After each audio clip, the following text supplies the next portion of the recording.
Hello everyone. जो बच्चे school of specialised excellence में एडमिशन लेना चाहते हैं बेटा और उनका डोमेन है परफॉर्मिंग एंड विजुअल आर्ट्स के थ्रू वो एंट्रेंस क्लियर करके अपना एडमिशन लेना चाहते हैं, तो उनके लिए मैं आज डिस्कशन करने वाली हूँ कि इनका सेंटर कहाँ रहेगा। और ऑलरेडी मैं ह्यूमैनिटीज़ और स्टेम के ऊपर बना चुकी हूँ। अगर आपने वो वीडियोस नहीं देखी हैं तो उनको भी देख सकते हैं अगर आपको उनमें इंटरेस्ट है तो। और प्लस आज मैं डिस्कस करूँगी कहाँ कहाँ पे सेंटर है इसका, एग्ज़ाम का पैटर्न क्या रहेगा आपका, और आपका जो सिलेबस है वो क्या रहेगा, कैसे इसमें अपना एंट्रेंस जो वो क्लियर कर सकते हैं। परफॉर्मिंग इन विजुअल आर्ट्स क्या है बेटा, सिंपल है। डांस में अगर आपका इंटरेस्ट है, म्यूज़िक में इंटरेस्ट है, कोई ड्रामा थिएटर वगैरह अगर आप करना चाहते हैं फर्दर अपने फ्यूचर में, या फिर अगर आप जैसे जो बच्चे रील्स वगैरह बनाते हैं उनके लिए भी, ठीक है। तो देखो परफॉर्मिंग एंड विजुअल आर्ट्स में बेटा जो सेंटर हैं वो कहाँ पे हैं आपके, जैसे दिल्ली में आपका रोहिणी सेक्टर 21 हो गया, द्वारका सेक्टर 19 है आपका, एंड्रयूज़गंज और आईपी एक्सटेंशन। ये चार हैं आपके सेंटर्स जहाँ पे आपको एडमिशन मिलेगा जब आप इस एंट्रेंस को क्लियर कर लेंगे। और आपको एंट्रेंस देने भी इन्हीं स्कूल्स में से आपका कोई सेंटर पड़ेगा जहाँ पे आपको एंट्रेंस देने जाना होगा, ठीक है।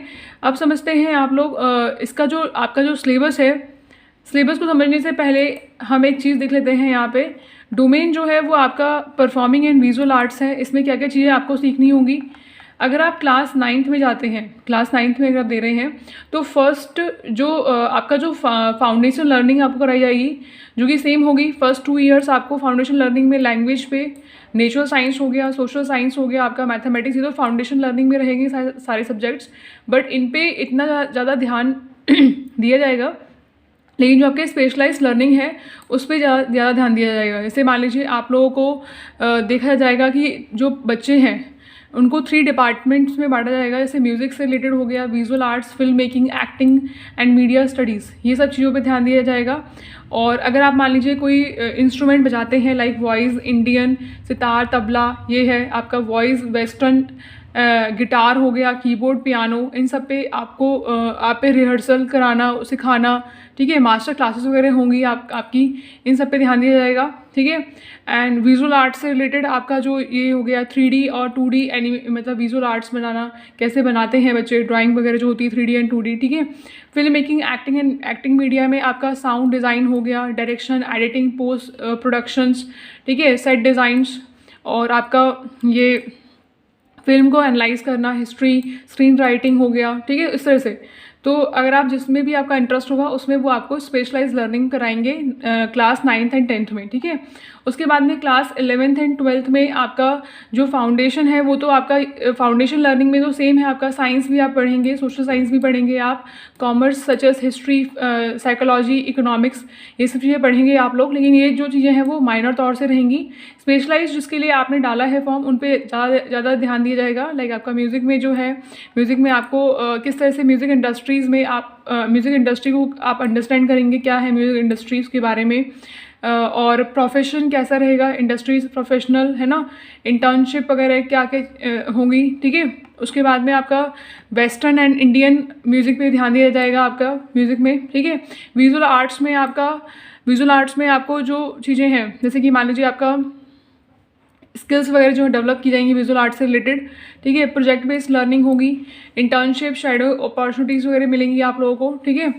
और उसके बाद film making, acting and media में आपको दिया जाएगा बेटा मीडिया एंटरटेनमेंट वगैरह जो है, किस तरह से जो चीज़ें हैं सिखाई जाएंगी आपको, कैसे आपको फिल्म को बनाना है, गो थ्रू, मतलब आपको सब्जेक्ट की प्रैक्टिकल नॉलेज भी दी जाएगी प्लस थ्योरेटिकल नॉलेज भी दी जाएगी, ठीक है, डेप्थ में जाके। तो आप लोग 11th एंड 12th में बहुत अच्छी अपॉर्चुनिटी है, जो बच्चे इसमें इंटरेस्टेड हैं डाल सकते हैं फॉर्म्स को, ठीक है। और उसके बाद में आपका जो सिलेबस है वो आपका रहेगा सिलेबस, देखिए सबसे पहले तो यहाँ पे स्टेज 1 एंड स्टेज 2 दो चीज़ों में आपका सिलेबस कंडक्ट होगा। स्टेज जो 1 है वो रिटन टेस्ट होगा, एंड जो आपका टेस्ट है बेटा वो 2 पार्ट्स में होगा, और टोटल ड्यूरेशन जो है वो 3 आवर्स की होगी, ठीक है। 2 पार्ट्स कैसे होगा, जो फर्स्ट पार्ट है उसमें मल्टीपल चॉइस क्वेश्चन होंगे। मल्टीपल चॉइस क्वेश्चंस में आपके तीन सेक्शन होंगे। एक तो न्यूमरेसी हो गया, न्यूमरेसी में आपके 20 क्वेश्चंस होंगे और जो 20 क्वेश्चंस हैं वो रिलेटेड होंगे बेटा बेसिक मैथमेटिक्स से रिलेटेड एंड क्वांटिटेटिव एबिलिटी से रिलेटेड, ठीक है, 20 क्वेश्चंस।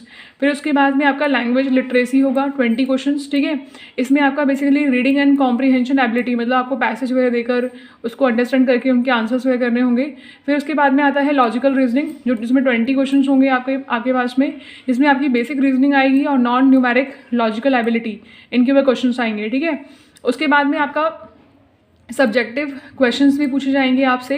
1 सब्जेक्टिव क्वेश्चंस होगा बेटा। अगर आप जाते हैं टेस्ट देने के लिए तो आपसे पूछेंगे कि मतलब क्या पर्पस है आपका, क्यों आप SOSC को ज्वाइन करना चाहते हैं, आपके अंदर ये मोटिवेशन कहाँ से आया, क्या करियर गोल्स हैं आपके, क्या एक्सपेक्टेशन आपके इस प्रोग्राम से लेकर। तो इस तरह से बच्चों से क्वेश्चन पूछे जाते हैं। जब आप फर्स्ट स्टेज को क्लियर कर लेंगे तो आपका सेकेंड स्टेज के लिए आपको इन्वाइट किया जाएगा। और सेकेंड स्टेज में आपका आर्ट एंड एप्टीट्यूड टेस्ट होगा। और आर्ट एंड एप्टीट्यूड टेस्ट में आपके अकॉर्डिंग जिसमें आपने फॉर्म फिल किया है, लाइक अगर आपने म्यूज़िक से फॉर्म फिल किया है तो आपसे परफॉर्म करने के लिए बोलेंगे कोई भी म्यूज़िक पीस परफॉर्म करके दिखाइए, ठीक है। तो आपको या तो वहाँ पे टेस्ट सेंटर जहाँ पे आपका ये होगा वहाँ पे ऑलरेडी म्यूज़िकल इंस्ट्रूमेंट अवेलेबल होंगे, तो वहाँ पे अगर इंस्ट्रूमेंट अवेलेबल होते हैं तो वहाँ से ले सकते हैं आप लोग इंस्ट्रूमेंट। वरना अगर आप चाहते हैं कि अपना खुद का इंस्ट्रूमेंट लेके जाएँ तो आप अपना खुद का इंस्ट्रूमेंट भी ले जा सकते हैं, ठीक है। लिखा है ना यहाँ पर, however in case student wants to they may carry their own instrument as well, ठीक है। अच्छा, उसके बाद में आपका विजुअल आर्ट्स से रिलेटेड है। विजुअल आर्ट्स में आपको 2 task, student will be given 2 task to produce art basic a theme और ब्रॉड इंस्ट्रूमेंट स्टेप्स, ठीक है। अब आपसे क्या बोलेंगे कि आपको जैसे स्टेशनरी जो आइटम्स हैं, जैसे अगर आपको आर्ट्स बना के दिखानी है तो जो स्टेशनरी आइटम्स हैं बेटा वो टेस्ट सेंटर में ऑलरेडी अवेलेबल होंगे। इन केस अगर आप चाहते हैं कि अपने स्टेशनरी आइटम खुद कैरी करके लेके जाएँ सेंटर में तो आप कैरी करके भी ले जा सकते हैं, ठीक है।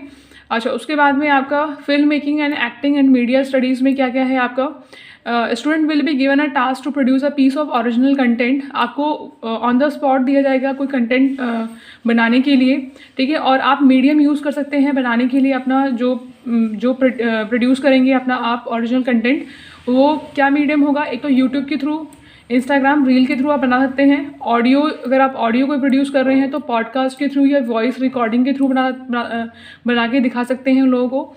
और पेपर बेस्ड अगर करना है तो पेंटिंग, इलस्ट्रेशन एक्सेट्रा। और वर्बल प्रेजेंटेशन में मतलब बोल के दिखाना है तो स्टोरी टेलिंग, ठीक है, इस तरह से। और the content must be based on given theme, theme will be given on the day of the test, मतलब जिस दिन आपका टेस्ट होगा उसी दिन आपको थीम जो है वो दी जाएगी, ऑन द स्पॉट आपको बनाना होगा, ठीक है। अच्छा, उसके बाद में यहाँ पर क्या लिखा है, they should carry a smartphone and tablet device to test centre to create this content piece. मतलब स्टूडेंट जो है बना के दिखा रहे हैं तो अपना खुद का टैबलेट या स्मार्टफोन लेके जाएंगे। लास्ट में आपको बेटा एक टेस्ट देना होगा जो कि शॉर्ट रिटन टेस्ट होगा। इसमें आपको ब्रीफ में स्टेटमेंट लिख के दिखानी होगी कि आप क्यों मोटिवेटेड हुए हैं इसको ज्वाइन करने के लिए, क्या एक्सपेक्टेशन है आपकी इस प्रोग्राम से रिलेटेड, क्या आपके इंटरेस्ट एरियाज़ हैं, उनको लिख कर दिखाना पड़ेगा आपको। रिटन टेस्ट है ये। और सिंपल विजुअलाइजेशन रीअरेंजमेंट पजल दिया जाएगा जो कि ये टेस्ट करने के लिए हुआ कि आप इस पजल को सॉल्व करके क्या कहानी बताते हैं और क्या आपकी विजुअलाइजेशन स्किल्स है इससे रिलेटेड, ठीक है। तो जो भी आपका इंटरेस्ट एरिया है, क्यों ज्वाइन कर रहे हैं आप SOSC को, उसके ऊपर आपको लिखना होगा। इसको प्रिपेयर कर लेंगे पहले से ही आप लोग, ठीक है। तो इस तरह से जो बच्चे, आई नो बहुत सारे बच्चों का इसमें इंटरेस्ट होता है, तो प्लीज़ इस फॉर्म को भरिए और परफॉर्मिंग एंड विजुअल आर्ट्स के थ्रू अपने एंट्रेंस को क्लियर करिए और अपने एग्ज़ाम के लिए अच्छे से फोकस होकर पढ़ाई करिए, ठीक है। बहुत ही अच्छी बात है, बहुत ही रेयर है बेटा कि आपको अपने इस फील्ड से भी आपको आगे प्रिपेयर करने का मौका मिल रहा है, ठीक है। Okay, thank you.